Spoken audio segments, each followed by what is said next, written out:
គ្រួសារជ្វីសមានទ្រព្យសម្បត្តិស្តុកស្តម្ភក្នុងប្រវត្តិសាស្ត្រដូចជារថឆាយ Family មិនបានកសាងអាណាចក្រដោយការបង្ហាញឡានថ្លៃៗឬផ្ទះធំជាងគេនោះទេ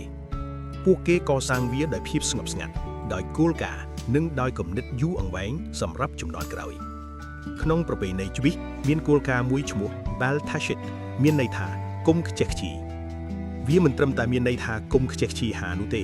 វាមានន័យថាគុំខ្ជិះខ្ជីលុយគុំខ្ជិះខ្ជាយពេលវេលាគុំខ្ជិះខ្ជាយសក្តានុពលរបស់អ្នកមនុស្សភាគច្រើនពេលមានប្រាស់ឡើងភ្លាមជីវិតក៏ត្រូវឡើងតាមភ្លាមឡានថ្មីផ្ទះធំសម្លៀកបំពាក់ម៉ាកល្បីៗពួកគេមើលទៅសម្បូរបែបប៉ុន្តែមិនមែនសម្បូរពិតប្រាកដទេប៉ុន្តែគ្រួសារជ្វីសជាច្រើនធ្វើផ្ទុយពីនេះទោះបីប្រាក់ចំណូលឡើងតែរបៀបរស់នៅដដែលប្រាក់បន្ថែមនោះត្រូវយកទៅវិនិយោគទៅបង្កើតអាជីវកម្មទុកជាថវិកាសម្រាប់កូនចៅព្រោះទ្រព្យសម្បត្តិពិតមិនកើតឡើងនៅក្នុងប្រាក់ខែទេវាកើតឡើងនៅក្នុងចន្លោះរវាងអ្វីដែលអ្នករកបាននិងអ្វីដែលអ្នកចំណាយក្នុង Talmud មានសំណួរមួយថានរណាគឺជាអ្នកមានបំផុតចម្លើយគឺសាមញ្ញណាស់គឺមនុស្សដែលពេញចិត្តនឹងអ្វីដែលខ្លួនមានគិតមើលបន្តិចបើអ្នកមិនធ្លាប់ពេញចិត្តចំណាយរបស់អ្នកនឹងតែងតែតាមទាន់ប្រាក់ចំណូល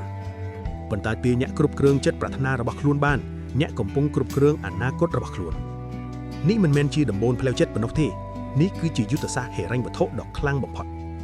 ពេលអ្នកឈប់ព្យាយាមមើលទៅដូចជាអ្នកមានអ្នកចាប់ផ្ដើមក្លាយជាអ្នកមានពិតប្រាកដពេលអ្នកឈប់ទិញអ្វីដើម្បីបង្ហាញមនុស្សអ្នកចាប់ផ្ដើមបង្កើតអ្វីដើម្បីការពារអនាគតកូនចៅទ្រព្យសម្បត្តិពិតស្ងប់ស្ងាត់គ្រួសារដែលរឹងមាំគិតជាចំនួនមិនមែនគិតត្រឹមសប្តាហ៍ទេដូច្នេះពេលប្រាក់ចំណូលអ្នកកើនឡើងកុំសួរថាខ្ញុំនឹងទិញអ្វីសួរថាខ្ញុំនឹងវិនិយោគលើអ្វីព្រោះការខុសគ្នារវាងអ្នកមាននិងអ្នកធម្មតាមិនមែនស្ថិតនៅអំពីចំនួនប្រាក់ដែលពួកគេរកបានទេប៉ុន្តែស្ថិតនៅលើវិន័យនៃការគ្រប់គ្រងនោះគឺជាកន្លែងដែលអនាគតរបស់អ្នករស់នៅ